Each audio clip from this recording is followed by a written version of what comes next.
Hey, I'm Chris Bentley, and I'm the host for Social 333. Our guest today is Draye Redfern. Draye, welcome. Thanks, man. Happy to be with you. Yeah, thanks for coming on the show. We really appreciate it. Uh, Tell the audience a little bit about yourself and uh, and what you do. Yeah, So I so think it's really interesting. done quite a few things. I've lived a few lives. I was a elite slash professional cyclist for a period of time. Spent a good amount of time in the insurance space. Built and sold eventually an insurance agency that we owned to Berkshire Hathaway, which is Warren Buffett's companies. And in the meantime of that, I've run a variety of companies in the marketing space, from full service marketing agency to I also own Fractional CMO.com, like Fractional Chief Marketing Officer services. So a lot of different marketing elements. So I sort of play in the marketing pool, just different ends of the marketing pool, depending on where people's needs are. Yeah, talk to me about the fractional CMO because I'm pretty interested in that. Like, how does that work? Like, what is it? A lot of our audience is like entrepreneurs, business owners, some small business owners. Like, talk to me about that. With Fractional CMO, so I bought the domain name probably 5 years ago, and it was a space that I knew I wanted to spend more time in, because a lot of businesses can't necessarily afford a full service agency, because our retainers start at $10,000 a month on the agency side, so that's not inexpensive. So there was a gap that we had, and so I bought the domain name about 5 years ago for a whopping $5,000. And 90 days later, I got offered $800,000 for the domain name. So I was like, there's something here. Like there's money to be made. And so that's where it started. That was the initial, okay, I'm going down the right trajectory without even starting anything yet. And since then, it's morphed into this thing, because we've had, I don't know how many hundreds of clients since then, where a lot of businesses have the ability to crank the levers or do the thing, but they don't know where to crank. It's like the old adage of like the plumber who, someone has their basement's flooding or something like that, and they call a plumber out, and a couple seconds, he figures out, taps on the pipe really quick, and then like the leak starts dissipating. Some pump clicks on, everything gets taken care of like very, very quickly. And he was there like a whopping 3 minutes, and then he gives the invoice to the woman. She's like, "How are you invoicing me for $600? You were here for 3 minutes." And he goes, "Well, it was the first." The first like 2 minutes were diagnosing the problem, and the last minute was figuring out where to basically tap. And the reality is that most people don't know where to tap. So she could have done it herself and spent hours and hours and hours. This guy had spent decades sort of doing this, and that was largely the fractional CMO side of things. We spent 20 years in the space, and we know where to tap, if you will. And because a lot of people have the lever crankers or the butts and seats that can do it, or they can do it themselves for the solopreneur sort of thing. But it's one of these things where I need to know what's working and what's not. And the problem is, for most businesses, they don't know what is working and especially what's not working. So that was sort of the launching point. And from there, it opened up all sorts of additional elements to really support a lot of businesses. So we have businesses from the solopreneur just starting to the $15 or $20 million company who just needs additional guidance. And then on top of that, a lot of private equity. Every time they buy companies, we're the first call they make, because they want to know what's working, what's not, and have them, us help lay a strategy out for them. Because a lot of businesses, we get sucked down this rabbit hole of Instagram or TikTok or a website or this or that, and it's all shiny objects without knowing what is the real thing that's the needle mover. So that's what fractional CMO is. It's a high-level strategy, not the minutia of what's working and what's not in businesses, and then refining from there is essentially what it is. That's the biggest thing, I think. A lot of not only business owners, but entrepreneurs and even like influencers for the most part. Like, they have, I wouldn't say no idea. They have some idea. And then what I've noticed is, and we even had a marketing guy on here before, is that, and I do, obviously, we talked offline of that. I do like a lot of marketing, but like I never went to like a school. I just kind of like watch what some other people do. Kind of like the whole like Gary Vee thing. Like, he kind of just watches people and then like tries it. And I was just always trying stuff. And I'd be like, oh, like somebody pointed their camera at their face and started talking. I was like, oh, this is great. Like Facebook Live. And that's how I did open houses. Like, I'd go to an open house and I'd be like, hey, like, what's up, everybody? It's Chris Bentley. Like, come out to my open house. I have water, and a sign-in sheet. And everybody would be like, "Oh, like that's happening over there, like 123 Main. Like, let's go check out Chris Bentley, right?"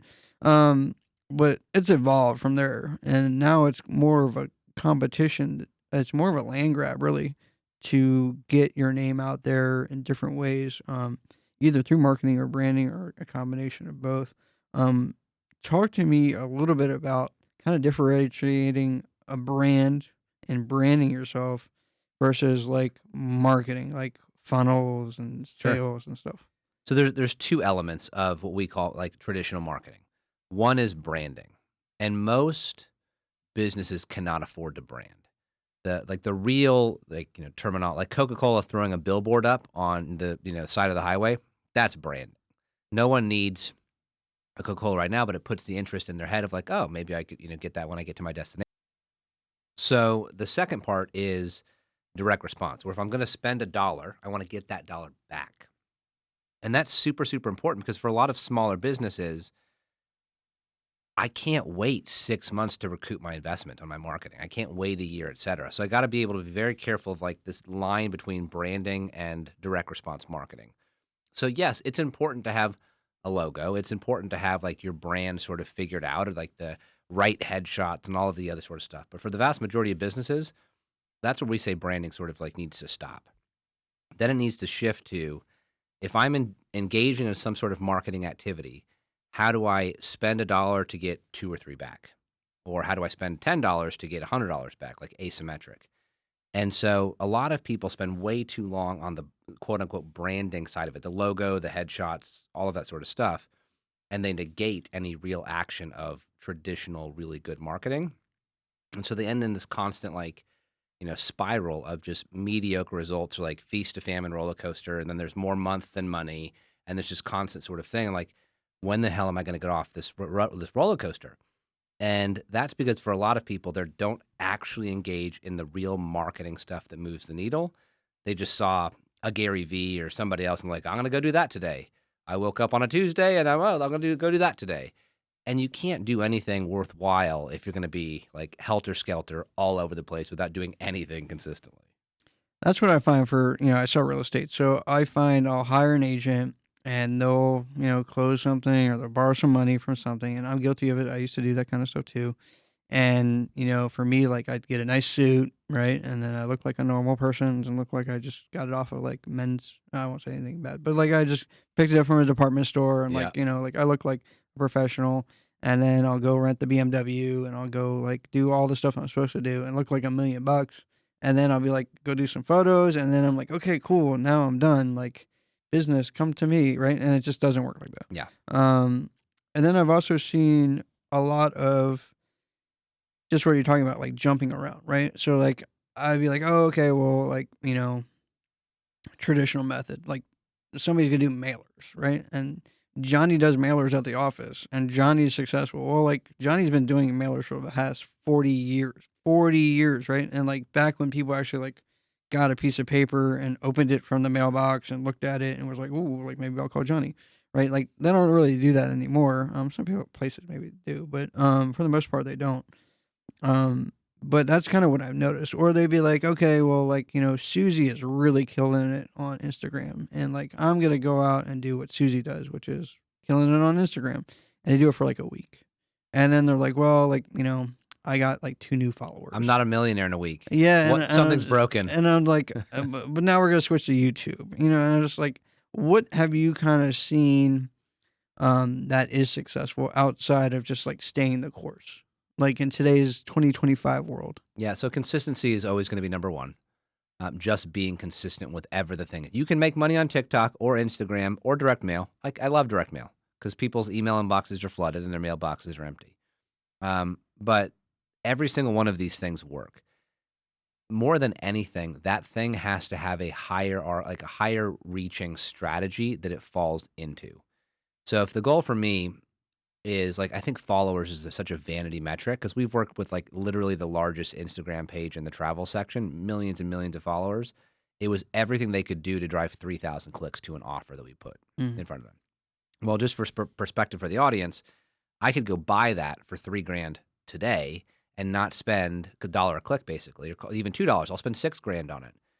and not have to spend a decade building a brand of millions of followers. So there's this element of that's a vanity metric to a certain degree on the platforms. But if you go past that, the thing that matters the most is you have to have the strategy, and whatever that tactic is needs to be sure to fall in line with that strategy. So as an example, if someone wants to, I'll just pick like a professional service. So like, let's say like a financial advisor. If someone is a financial advisor, everyone in that market is doing dinner seminars or things like that. They're all doing the same sort of stuff. Real estate agents do open houses and like all of that. So financial advisors do dinner seminars. Well, if they're getting pitched, to high net worth individuals, so here in Dallas, like Highland Park, University Park, Preston Hollow, et cetera, if they're going after those types of people, how many times do you think those people have been pitched for a dinner seminar? A dozen times. I have Right. one of my, we live in that area. I've been pitched probably, postcards, whatever else, at least twice a month. Wow. Why would I choose one guy over the other? They're just a faceless, they're a face on the thing, but it's meaningless. So how do you do something different? So for the people like that, putting a postcard in the mail, probably not the best thing. But if you're in a room that's an elite room where you're networking with other high individuals and there's a barrier to get into that room, that's a completely different game changer. So I'm a part of a lot of high level masterminds and things like this that are between $30,000 and $100,000 a year to join them. The financial advisors in those types of groups crush because everyone has assets that are in that room, and they know like it just things come up more naturally versus me trying to shove something down your throat. So it's not always a marketing play; it's a strategy thing. For someone like that, someone worth $20 million or $50 million is not going to give you all of their business because you sent them a really compelling postcard.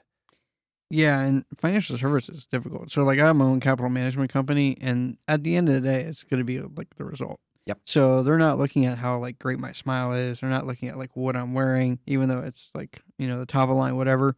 They're really going to look at like what's their investment going to make, like how long is it going to be in there, what's the risk. They're not interested in any of that stuff. It's a wild thing. Like even when I first started, and I've been trading since I was, knee high when you like open up I'm old, right? So you open up the newspaper and you like pick out a stock and you call somebody and it was like market price, right? They're like, "Oh, I'll try to get you the best price," right? And it's just like you just get, and they just, and then you get like a number and you're like, "Okay, cool." Like I'm either above or below the next day. It's no internet. And like it's just difficult for some things. Like it's hard to get your name out there, especially with like the regulations and stuff like that. Um, Talk to me about just we talked about marketing, we talked about branding. Talk to me about like conversion because we talked a little bit offline about it.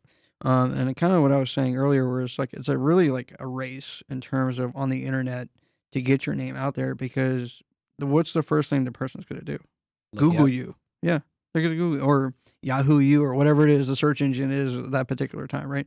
Back in my day, it was like Ask Jeeves or something, right? So like they would just Google you and see like who is this Chris Bentley guy, and then they're gonna read about you, right? So if you have like one thing, and then I come behind you, and then or you come behind me and you got a name behind you, and you got articles and podcasts and different stuff, like they're obviously gonna look at you more than they're gonna look at me and my one line of doing something or me on Instagram with my dog and my spouse and we're all like dressed up on my Sunday attire, right? And after church, like nobody's those days are like long gone. Talk to me a little bit about that. So there's a couple things I would say. The first is, um, what is old is new again is so true. Like marketing goes through these cycles and just life in general. So when it comes to various elements like that, like an example, what's old is new again. Books have worked for forever. Like I've, been fortunate enough to be the brains or the marketing side of things behind a lot of big household business style names. And but I've never built a brand for myself, a quote unquote brand. It's purely word of mouth. But we've also had over 1,500 service providers across, or 1,500 clients that we've had across various professional services. How a big personality A-list person finds us and how a regular, business owner finds us, two completely different avenues. So you can't treat one this is the same as the other. But for someone over here, like I've written 3 books. Only one, maybe 2 of them you could even buy on Amazon. But the very first book I wrote that you cannot buy on Amazon made me $500,000 in year one, Wow. simply because I wrote the book in 4 days. And this was pre-AI. This is, 10 plus years ago. I wrote the book in 4 days, sat down, I dictated the entire thing, cleaned it up, threw it in Canva, and that was it. And so what I did I speak a decent amount, but what I did early on was take that book and I would buy it. I'd say for the event promoter or whoever else was like, having me speak, even if it was for free, I'm like, well, when you have me out, I'll buy a copy of my book and I'll gift it to you so that you can give it to all of the participants in the audience, so that, it's an extra sort of value add for you and the event. And they're like, oh, this is great. It's all the positioning of it.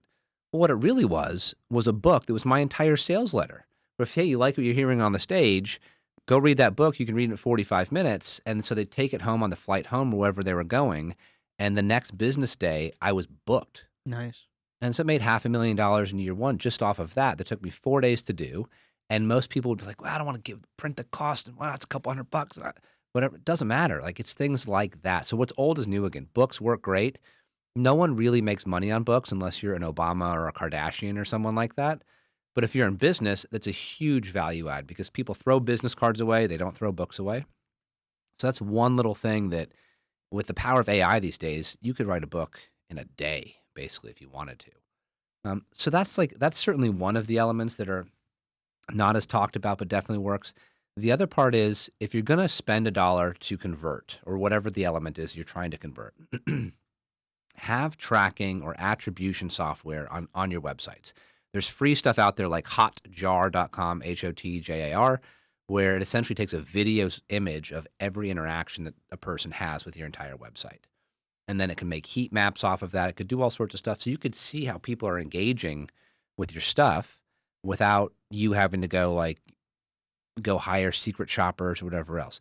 It's a free tool, and then you get to know what's working and what's not.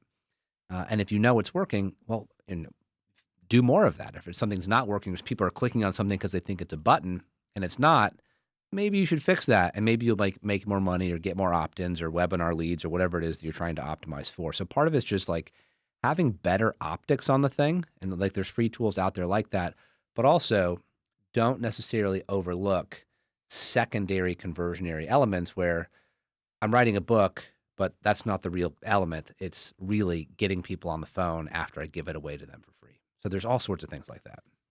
Yeah, there's a lot of stuff, and then that's the thing that I was kind of talking to you about was like I was getting into articles, was doing different things, or I had ebooks out, and people were starting to kind of take a look. And then for me, just a lot of like YouTube stuff, just being in front of, and this is way back in the day, like when it was like grainy and like video camera stuff, and like I would literally get my iPhone out and like have a selfie stick and be like, "This is the kitchen."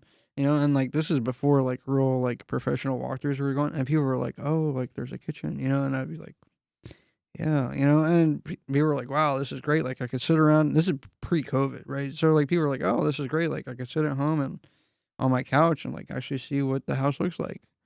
And like I was actually speaking about it. I thought, it's 3 bedroom, 2 bath, blah, blah, blah, right? And then like that COVID came and that kind of like changed it up, and now everybody's doing that.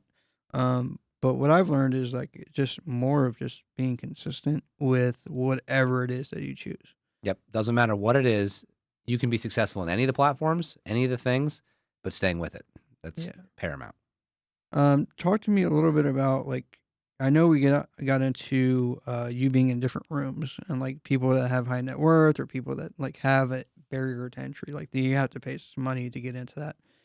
Which makes you exclusive, almost like that country club kind of deal, but like at a different level because you're all there for a particular reason, right? Yep. And I've attended some speaking events as well. Um, with that, like, and the clients that you've had, I know you have some high end clients and stuff like that. If you want to talk about, that's cool. But like, what are they doing right now that you see that could be beneficial to someone that's like on a smaller scale, like someone that maybe doesn't have the budget or doesn't have the name? I think that one of the things that's been the secret weapon for me is just being in the room. So we can attract clients who are, like I mentioned, like 1,500 plus professional service providers. But we've done stuff for Peter Diamandis, the futurist, and Damon John, from Shark Tank, and Chris Voss, the FBI hostage negotiator, Dr. Benjamin Hardy, who's written a ton of best-selling books. All of those instances came about by being in a room. And usually most of those rooms are, it's not about who's in the room, it's about who's not in the room. And it's not an egoic thing, but it's definitely, if you're an A-list person of someone of that stature, if someone came up to you on the street saying, I'll run your podcast for free, or I'll do this, or whatever else, they get stuff like that all the time. So if they're in a room of basically like at their level, especially if you have to pay to play, it becomes an element of peers where I could help you do this. Like, really, when can you start? The conversation's very, very different. And so I've been a part of a lot of them. The one that's been the consistent for me more than anything is Genius Network. I mean, it's not inexpensive. It's $35K on the low end and $100K on the high end. But the amount of people and connections, I've got business partners for other businesses that have come from that. I've got a variety of people that have forever changed the trajectory of my life as a result of that room. And so there's just an element of, yes, you can learn on YouTube, and yes, you can have your BNI meetup or whatever the thing is, but there is a different caliber of people when you pay to play, like serious money and dollars, that maybe you want to network and connect, and that's cool. I mean, that's a great purpose of it, but you can also learn from, because a lot of people like that you're attending a mastermind group or something along those lines. People will teach things that they're not necessarily talking about publicly yet. So for me, I teach all of my best stuff when I get on stages like those, because I genuinely want to help the group, like give back and not be a leech sort of thing. And whereas like public facing, I'll never really talk about it because I don't want to get knocked off that quick. Right. And then of course, like for let's say like an influencer, right? Like you want to become, because that's really like a lot of people are probably watching the show. They're like, oh, I want to become an influencer. Influencing is cool, and like, I know one guy, not personally, but like he has like a Twitch account, and like he's, you know, 50, $100 million just because he's popular and he does this stuff, and like he'll raffle off taking a picture, or he'll like tagging you in a post or something. I mean, it's gotten to like a different whole level. Talk to me about like influencers. Have you seen or like marketed for anything that's influencers, or like how somebody can, outside of just pointing a camera to themselves or like doing something ridiculous, like become an influencer? I caution people on a couple different things, because what do you want to influence? Like, that's super important, because most people just want to be famous. And that's cool. Most famous people that are influencers don't have money. Many of them. Like, there's always the anomalies of the Twitch Right. and things like that. But, we've been under the hood of people with 50,000 to, 10 plus million followers. The vast majority of them are broke, because they have built a following, but they haven't converted that following to necessarily a business. Maybe they try and bolt on a merch line or do something else like this. The vast majority of them, they're famous, but not wealthy. And so what do you really want is the first thing I ask people, because yeah, you can go spend, 30 cents a follower or whatever else and go run traffic to India to go increase your follower account and, click to like sort of thing. And you could certainly do that without like paying for it with like fake bots or whatever else. If you want to be famous, that's one way to like gain more clout. But clout doesn't pay the bills. And so what you got to figure out, what is the real avenue you want to go down. So for me, like we're doing more on social these days, but I've been a behind the scenes guy. We've made millions and millions of dollars without ever chasing, hey guys, this is my, lunch, or whatever the thing Right. is. Right.